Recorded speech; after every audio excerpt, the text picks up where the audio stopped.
All right, we're standing here in Mankato right after the walkthrough practice on Friday, and we've got center, guard, tackle, whatever you put him at, Joe Berger. Joe, where's the most comfortable spot to play for you? Wherever they put me, I'll get comfortable there, I guess. Right now it's center. You know, it's funny. I played some center in high school and college, and it was hard to learn a new position. I mean, how difficult is it when they say, put in at center, shift you over to guard? Is it hard to get acclimated to the new positions?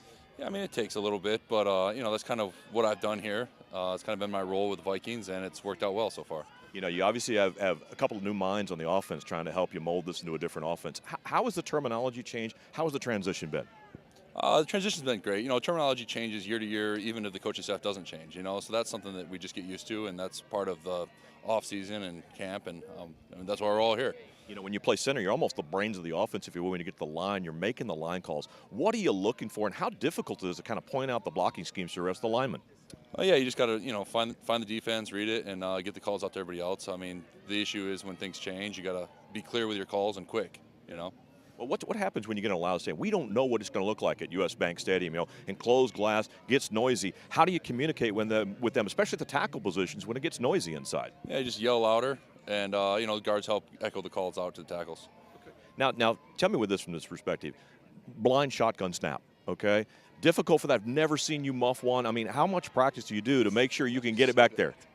It's just a lot of practice and time, and Teddy's pretty good with his hands, so you get it close, he'll make you right.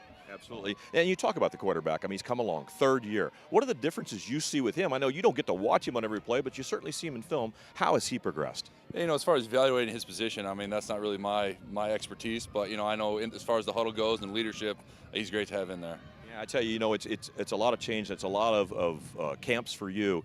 Of all the things you do at camp, what's the most enjoyable, or maybe what's the thing that bothers you most about camp and you wish you'd just be home? I think, probably the thing that bothers me the most is just being away from family. I mean, that's hard, 4 kids at home. It's hard to be away from them.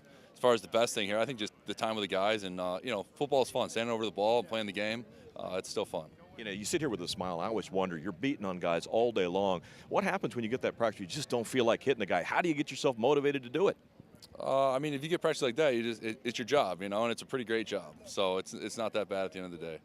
High expectations for the Vikings. Every year, the media and the fans say, Super Bowl contender. But this year, people are actually mentioning after winning the NFC North. Does that add any additional pressure, or do you just have high expectations of yourself and the team? I mean, me personally, I guess no. I mean, that pressure's on me every year anyway to perform at the best I can. I think at this level, if you don't put that pressure on yourself, you're not going to be here for very long. You get the fans coming out tomorrow for the night practice. As a player, do you hear the fans? Do you like having them there, or do you just pretty much block that out and do your job?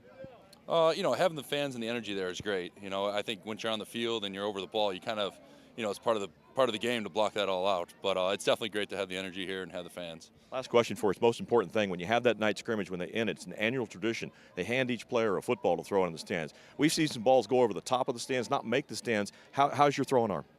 I'd like to say I could throw it over the stands, but it might hit the front row. Well, there you go. At least if you get it somewhere near a person, that's a good thing. Yeah, I might hit the security guy, but That's the fun part. That's what we get on film. We put on YouTube. Right, perfect. Absolutely. Well, listen, appreciate you stopping by. Best of luck in 2016. Right, appreciate it. Yep. From Mankato, I'm Tom Moore with Joe Berger.